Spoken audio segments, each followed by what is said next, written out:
À chaque Noël, c'est la même chose. Maman, j'ai raté l'avion passe à la télévision. Tu le connais par cœur. Tu sais exactement comment les pièges se déclenchent. Et pourtant, tu continues de le regarder, parce qu'il ne s'agit pas simplement d'une comédie de Noël. C'est un film d'une précision étonnante, regorgeant de curiosité, de choix brillants et de détails minutieux qui font encore leur effet plus de 30 ans après sa sortie. Dans cette vidéo, on va découvrir 28 faits insolites et secrets que tu ne savais peut-être pas sur Maman, j'ai raté l'avion. Car, au fond, Noël n'est jamais vraiment Noël tant que Kevin McAllister ne se retrouve pas une fois de plus seul à la maison.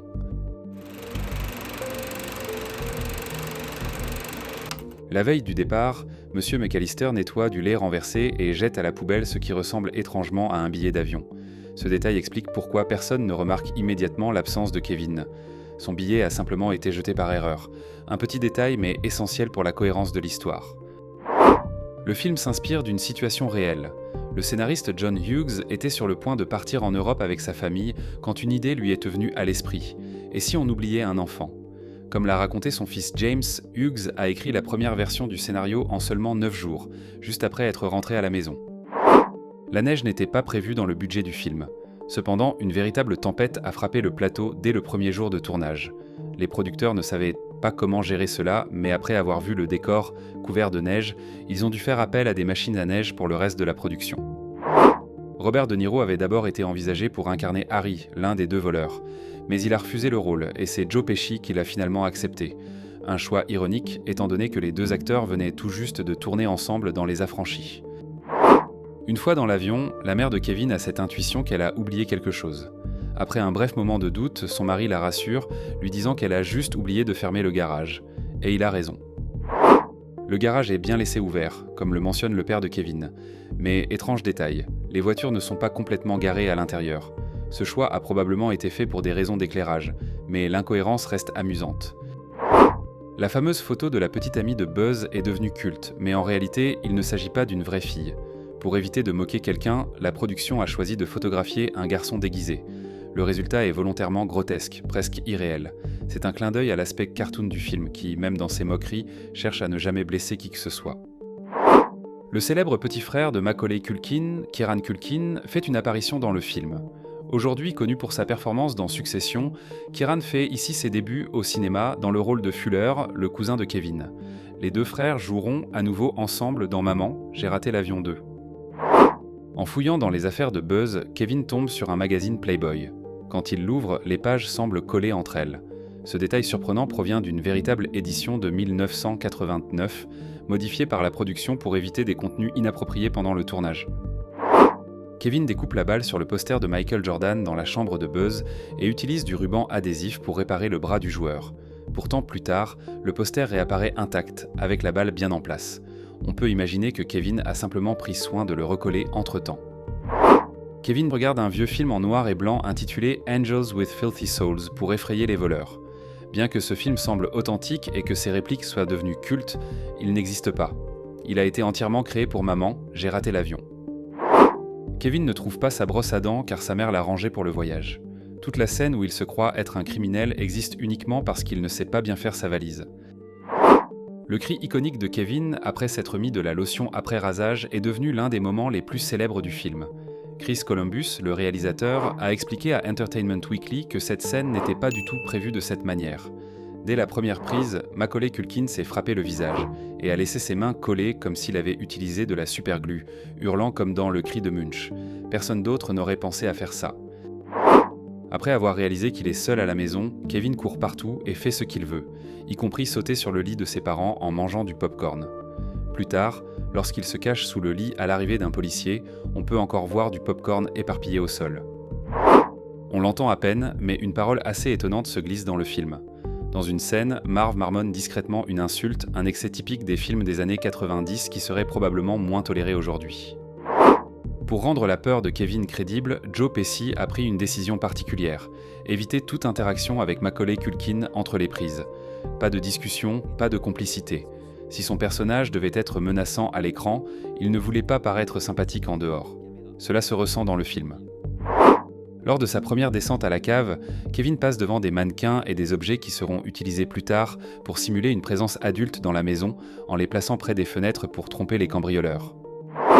La pizzeria qui apparaît plusieurs fois dans le film s'appelle Little Nero's. Bien qu'elle n'existe pas, elle semble être une référence évidente à la chaîne Little Caesars. Les deux utilisent une mascotte inspirée de Roméo et Juliette et le nom Little Nero's fonctionne comme un jeu de mots amusant. Monsieur Marley, le vieil homme effrayant au début du film avec une main bandée, se révèle être un personnage plus complexe.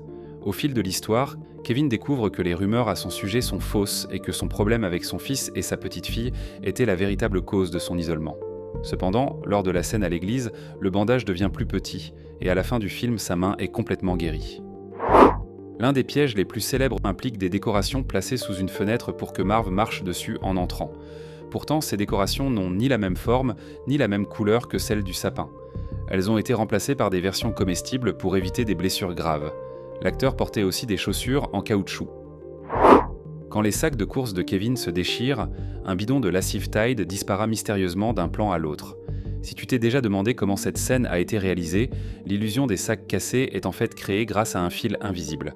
En y regardant de près, tu peux repérer ce détail. Malgré son ingéniosité, Kevin fait une faute d'orthographe dans son plan de bataille en écrivant « décoration » avec un S. Ce détail rappelle qu'il n'a que 8 ans, même s'il semble agir comme un adulte. Joe Pesci a vraiment mordu le doigt de Macaulay Culkin lors de la scène où Kevin est suspendu à un porte-manteau. Lors d'une répétition, il l'a blessé au point de lui laisser une cicatrice que Macaulay porte encore aujourd'hui. Daniel Stern a réellement crié avec une tarentule vivante sur le visage. Bien qu'il ait d'abord hésité, il a demandé à ce qu'on retire le dard de l'araignée.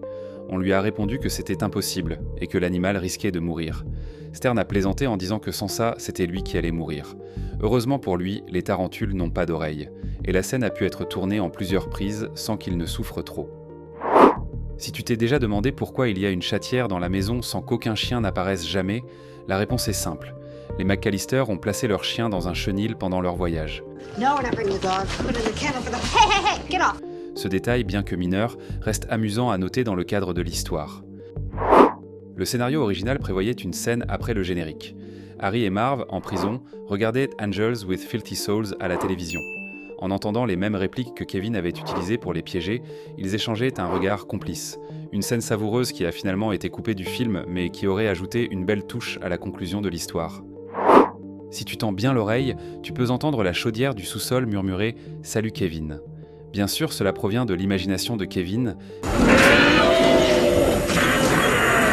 mais ce petit détail ajoute une touche étrange et volontairement troublante à l'atmosphère du film. Chris Columbus l'a répété plusieurs fois au fil des ans. Pour lui, les suites ont perdu la magie de l'original, pas parce qu'il manquait des pièges ou des gags, mais parce que personne n'a réussi à recréer la même alchimie et la même énergie spontanée. Le premier film fonctionnait parce qu'il était simple, humain, presque accidentel. Les suites ont tenté de reproduire cette formule, mais sans réussir à capturer l'équilibre fragile entre le chaos et le cœur.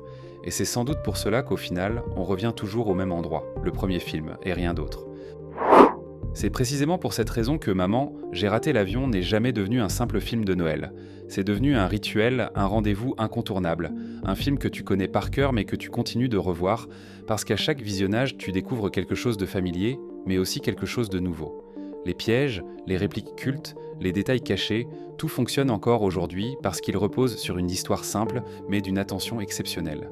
Et au fond, c'est peut-être vrai, ce n'est jamais vraiment Noël tant que Kevin McAllister ne se retrouve pas une fois de plus seul à la maison. Si vous avez aimé la vidéo, n'oubliez pas de liker et de vous abonner à la chaîne. Merci de nous avoir accompagnés et à bientôt dans la prochaine vidéo.